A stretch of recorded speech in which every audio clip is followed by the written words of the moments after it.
शिंदे गटांचे आतला फोटो कशावरचा? मुख्यमंत्र्यांचे फोटो नाहीत कार्यक्रम कशावरती? पक्षाचा कार्यक्रम आहे. मला एक काही कळू शकत नाही ना. त्या शब्दाला आक्षेप घेण्याचा कोणाला काय अधिकार आहे? उद्या शिवसेनेचे जर काही अधिकृत कार्यक्रम असतील तर तिथे माननीय मुख्यमंत्र्यांचाच फोटो असेल, तिथे अजितदादांचा फोटो असता आम्हाला अभिप्रेतच नाही. त्यामुळे अशा किरकोळ गोष्टीवरनं आमच्यामध्ये काही मतभेद निर्माण करण्याचा प्रयत्न कोणी त्या ठिकाणी करू नये.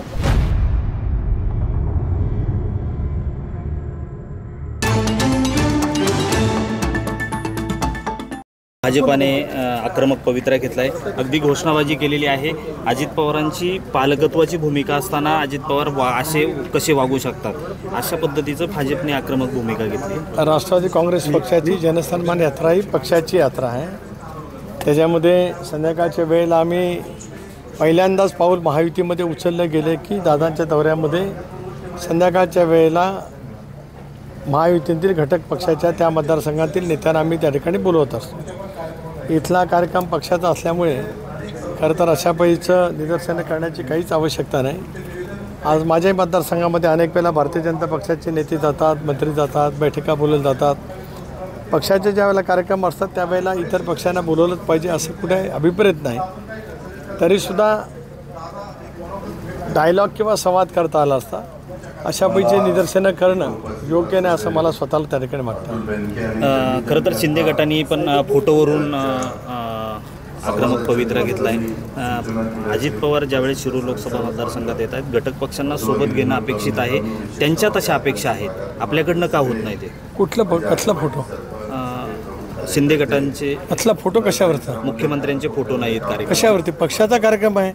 मला एक काही कळू शकत नाही ना. त्या शब्दाला आक्षेप घेण्याचा कोणाला काय अधिकार आहे? उद्या शिवसेनेचे जर काही अधिकृत कार्यक्रम असतील तर तिथे माननीय मुख्यमंत्र्यांचाच फोटो असेल, तिथे अजितदादांचा फोटो असता आम्हाला अभिप्रेतच नाही. त्यामुळे अशा किरकोळ गोष्टीवरनं आमच्यामध्ये काही मतभेद निर्माण करण्याचा प्रयत्न कोणी त्या ठिकाणी करू नये. महायुतीने विशेष करून कालच मुख्यमंत्री, दोन्ही उपमुख्यमंत्री आणि मी स्वतः प्रदेशाध्यक्ष म्हणून त्या ठिकाणी बैठकीला होतो. पुढच्या 15-20 दिवसांमध्ये संबंध राज्यभर या तिन्ही नेत्यांचा दौरा त्या ठिकाणी सुरू होणार आहे. हे जे काही दौरे आहेत, काही वेळेला देवेंद्रजी दौऱ्यावरती जातात, भारतीय जनता पक्षाचे नेते दौऱ्यावरती जातात, माननीय मुख्यमंत्री दौऱ्यावरती जातात.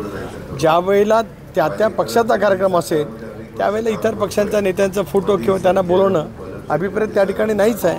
त्यामुळे अशा पैचं केवळ स्थानिक राजकारणाच्यामुळे राज्यस्तरीय नेतृत्वाला कोण देव देत असेल ते अत्यंत अयोग्य आहे. आढळराव पाटलांची अनुपस्थिती कालपासून बसलेच साहेब खेळच्या बसलेत कार्यक्रमाला. मुख्यमंत्री हा शब्द वगळला जातोय नाही, याच्याबद्दल कोणाच्या मनात काय नाही. खरं तर फ्री वीज माफीवरून पुन्हा एकदा चर्चा होते. विलासरावांच्या काळामध्ये विलासरावांनी फ्री वीज माफी केली होती, मात्र त्यावेळेस पवारसाहेबांनी त्याला विरोध केला होता असं आपल्या पदाधिकाऱ्यांकडून सांगतात. नाही, एक तर असं आहे की विलासराव नव्हते, सुशीलकुमार शिंदे साहेब असताना 2003 सालामध्ये जो अर्थसंकल्प मांडला त्या अर्थसंकल्पाच्यामध्ये वीज बिल म्हणजे वीज माफीचं त्यांनी घोषणा केली होती. 2004 सालामध्ये सुशीलकुमार शिंदे साहेबांच्याऐवजी विलासराव देशमुख साहेब ज्यावेळेला मुख्यमंत्री झाले त्यावेळेला सरकारने ती वीज माफी देण्याची घोषणा होती ती मागे घेतली. आत्ता जो निर्णय घेतला आहे महायुतीच्या सरकारने, जो आज राज्याचे उपमुख्यमंत्री अजितदादांनी अर्थसंकल्पात घोषित केला आहे, ज्याची अंमलबजावणी सुरू झाली, ते 3.5, 5, 7.5 HP शेतकऱ्यांच्या वीज पंपाला थकीत यापूर्वीची जी काही त्यांची बाकी होती त्याला पूर्णपणाने सरकारने माफी दिली आणि पुढची 5 वर्ष सलग शेतकऱ्यांना 7.5 HP पर्यंतच्या मोटरचं मोफत त्या ठिकाणी वीज दिली जाणार आहे. ती सकाळी 7 वाजल्यापासून संध्याकाळी 7 वाजेपर्यंत. मला असं वाटतं की अशी क्रांतिकारी योजना आणल्यामुळे खरीपाचं त्याचबरोबर ती इतर पिकं घेणारा जो काही शेतकरी आहे म्हणजे बिगर पावसाच्या मोसमामध्ये त्या शेतकऱ्यांच्या दृष्टिकोनातून एक चांगलं पाऊल आज महायुतीच्या सरकारच्या माध्यमातून अजितदादांनी उचललेला आहे. पवारसाहेबांनी जो मागे निर्णय घेतला होता तोच आज अजित पवार पुढे घेऊन जातात. त्याच्यातनं सुचवायचंही काय नाही. कुठला निर्णय? तो वीज नाही, तो निर्णय कधी यापूर्वी घेतला होता?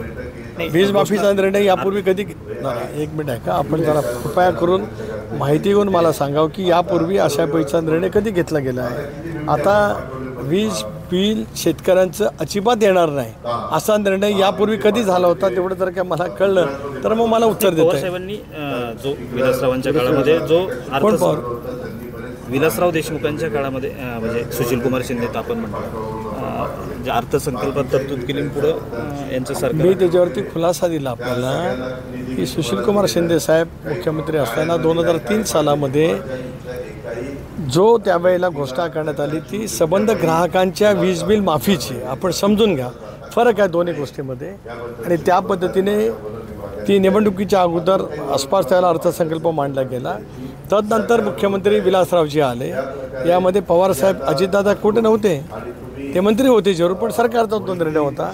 आत्ता मात्र 14,000 कोटी रुपयाची ती थकबाकी शेतकऱ्यांची वीज पंपाच्या बाबतीमध्ये होती ती पूर्णपणाने त्या ठिकाणी माफ केलेली आहे. आणि पुढची 5 वर्ष शेती पंपासाठी 7.5 हॉर्स पॉवरपर्यंत वीज ही मोफत त्या ठिकाणी मिळणार आहे.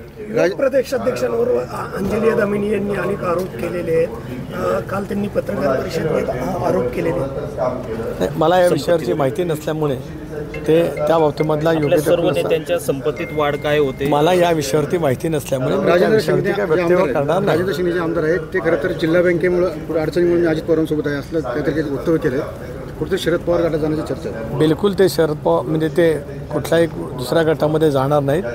कुठल्या तरी कार्यक्रमाच्या निमित्ताने त्याने विचार पवारांचं गुणगान गायलं त्या असे आम्ही पण पवारसाहेबांचं गुणगान गाणतो. कुठं आहे त्याच्यामध्ये काय आहे? आम्ही पवारसाहेबांना दैवत मानतो, पण आम्ही भूमिका घेतली आणि ती ठाम राहणार आहे की एनडीएमध्ये सहभागी होण्याचा, महायुतीमध्ये सहभागी होण्याचा आमचा निर्णय हा ठाम आहे. आमच्या कुठल्याही भाषणात किंवा आमच्या कृतीमध्ये पवारसाहेबांच्याबद्दल नेहमीच आम्ही त्या ठिकाणी आदर व्यक्त करत आलो आणि उद्याच्या भवितव्याच्या कालावधीमध्ये सुद्धा करत राहू.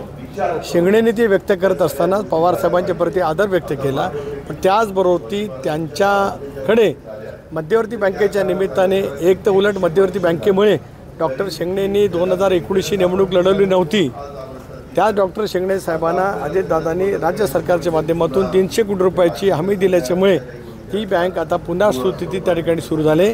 याचा शेंगणेजी सुद्धा अभिमानपूर्वक उल्लेख करत आहे.